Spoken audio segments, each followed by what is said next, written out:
Giannis Busuttil hija fost l-aktar persuni voċiferi f'pajjiżna fejn jidħol is-suġġett tal-IVF u titkellem mill-esperjenza personali tagħha.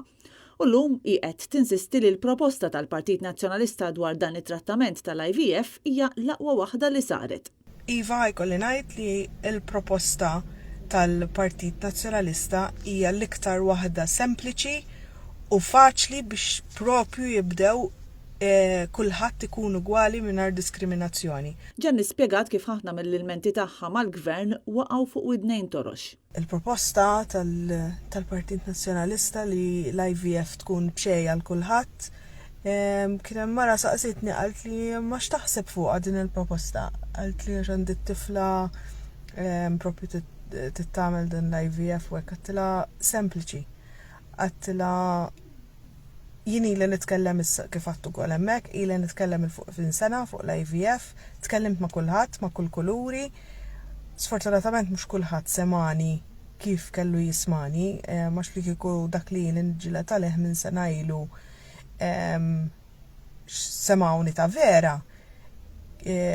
U vera forsi kieku f'mid-ġurnata jistgħu jitranġaw l-affarijiet kieku llum maħniex qegħdin fil-pożizzjoni li qegħdin fuq għall-IVF. Insisti li huwa importanti mhux biss li trattament ikun b'xejn imma anke l-mediċina trid tkun b'xejn. Meta kont tkellimt ma' Dr. Bernard Grek fawissu, instmajt u anka ħarġet mal-ewwel il-proposta ta' il-mediċini kollha b'xejn. Issa mhux biss li jkun b'xejn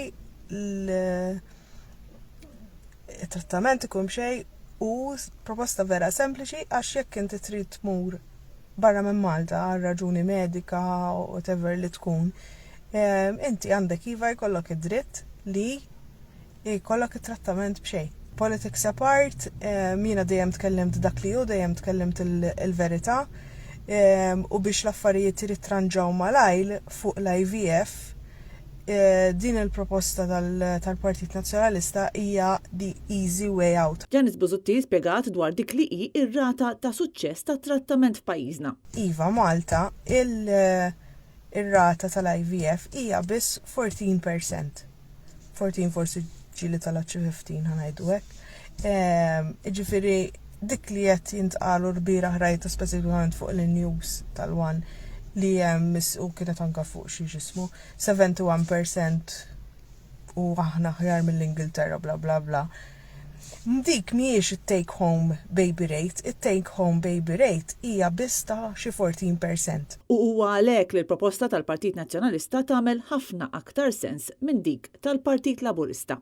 Għalhekk mela tajjeb li biex isir xi ħaġa ta' malajl illum qabel għada propju il-proposta li jkollok il-mediċina, il-trattament b'xejn, anke jekk tmur barra minn Malta, u kulħadd ikun jista' jagħmel l-IVF b'xejn, dik li propju qed jgħid il-Partit Nazzjonalista. Kristina Majra għal Net News.